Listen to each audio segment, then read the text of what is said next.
Morning guys, welcome back to another video, and today I want to talk about a few things you need to know to calculate your costs before buying a new car. Now this video will matter if you're someone who has a budget or want to know how much it's going to cost you. If you're someone who has unlimited money and don't care about the costs, then lucky you. But here are a few things I personally like to calculate before I buy a car, so I know what I'm getting into beforehand. Because I have friends, I have for example a friend who bought a Nissan GT-R, and you know what, a lot of times you can buy performance cars. To buy it doesn't seem so expensive, but people don't realize the maintenance in some of these cars is just like really high. So for example, he bought this Nissan GT-R, he paid 45 grand for it, 45,000 pounds, and he just had it for about 4 months, 5 months maybe, and he sold it. The reason why he sold it is the maintenance was too expensive. He had to change the brakes, and that was like 2,000 or 3,000 pounds just to change the brake pads, not the pads, sorry, the discs. So here is a few things you should look into before you buy a car, so you can know exactly or roughly what you're getting into. Now the first basic thing is depreciation. So when you buy a car, a lot of times if it's a brand new car, for example, you buy it, the minute you put on the keys, you are the first owner, it can go down a few thousand pounds just like that. Or whether you can buy a car which every car has got its depreciation time. So not every car, for example a LaFerrari just goes up, but we're talking about basic cars, normal cars, they just go down normally, unless it's a classic. But yeah, as we say, we talk about normal cars. So if, for example, my BMW, for example, the first person who bought it probably paid 40 grand, I don't know how much he paid, and it went down over the years. So most cars, its biggest depreciation time is the first few years, but again it depends what car it is, and normally used cars like a few years old, from a few years old, start to lose a smaller amount of value every year. So that's the first thing you need to look at when buying a car. Now the second thing is maintenance. As I said earlier, like my friend with his Nissan GT-R, it's just one out of so many cars. I have another friend who bought a Maserati Gran Turismo, and he's also been telling me the maintenance costs, like services, are crazy expensive.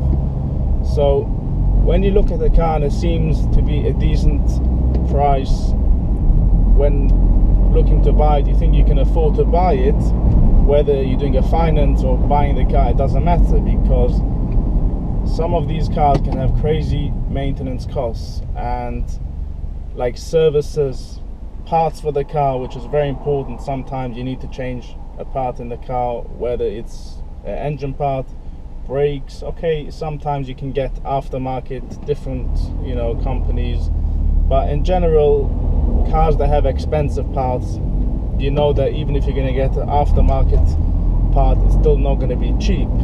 So this is another thing you need to consider when looking to buy a car. Third thing is, especially in the UK, this one matters a lot. I don't know how it works worldwide, but in the UK, insurance is a very big factor. Now if you're 24 years old or 23 years old or younger or older, it doesn't matter, but the younger you are in the UK, especially with a performance car, insurance prices are very, very high. For example, if someone buys now an M3 and he's aged 20 years old, it can cost him easy 4 or 5 grand. It depends on many different things as well, so that's something you need to check with, you know, check your insurance before you buy the car. Make sure you don't buy it and end up screwed with a massive insurance quote. So this is the third thing you need to check. Now here's another one you should check, especially if you live in the UK, fuel economy. Now in America, for example, I know fuel is very cheap compared to the UK. In the UK, a litre is around £1.10, £1.20 of fuel, so it's quite high compared to many countries out there. And if you're buying a 5 litre V12 engine, for example, and your car is going to drink every day quite a few litres, end of the week, end of the month, it comes out to a nice bill. So that's something you need to consider. Well, it depends also on your driving. If you don't drive that much and you use the car once a week or something like that, then it's not something you need to consider. But again, it all depends on you. Now, this is another thing which is not a major expense, but it all adds up, which is road tax. Now, in the UK, there's no tolls like many other countries. You need to pay every time you use a certain road. There are a few tolls here, but you don't have to use them, and in general there's no costs on tolls here.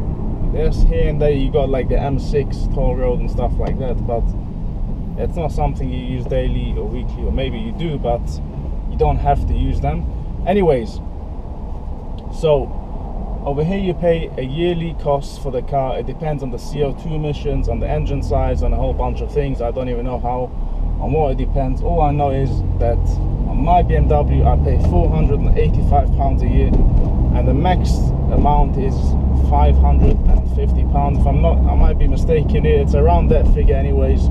Maybe it's changed now, sorry if I'm wrong. But road tax, it depends on what car you buy, but it can be an expense of £500 a year, which adds up, you know, to brings the whole cost higher. So these are the main few costs you need to consider. Now, of course, there can always be hidden costs on a car, or something can go wrong. So obviously it's your job to investigate before you buy the car.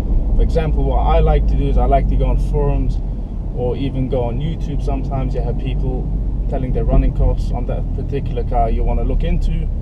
So these are stuff are always good to do when buying a used or new car, because the worst thing is you buy a car which you always wanted to have, and then you have to sell it because you can't afford to maintain it, or it's just over your budget and you can't spend so much money on a car. Whatever the case is, that's something you do not want to do.